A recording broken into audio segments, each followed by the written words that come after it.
L'arrivée de la fibre optique a été décidée pour le ou les immeubles que vous gérez. Mais comment va se dérouler le raccordement? Voici une visite guidée en 5 étapes. La société Rosas est votre interlocuteur.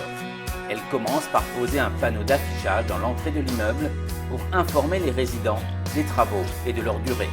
Depuis ce qu'on appelle un NRO, un nœud de raccordement optique, la fibre optique est acheminée jusqu'à l'immeuble via des fourreaux situés sous la voie publique pour atteindre un point de mutualisation. Il s'agit d'un boîtier métallique ou en plastique dont la taille varie en fonction du nombre de logements composant l'immeuble. De là, les câbles de fibre optique sont acheminés vers les colonnes montantes dans les cages d'escalier, soit en empruntant des gaines techniques existantes, soit en circulant dans une nouvelle goulotte. Tous les 2 ou 3 paliers, en fonction de la configuration des lieux, un boîtier d'étage est installé. C'est un boîtier de dérivation des fibres optiques vers les différents logements. La fibre optique est tirée à l'intérieur des appartements.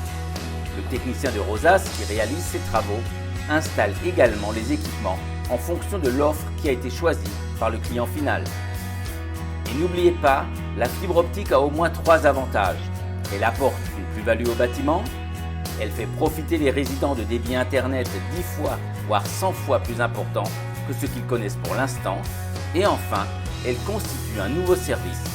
Le raccordement est gratuit et le choix de l'opérateur télécom est libre.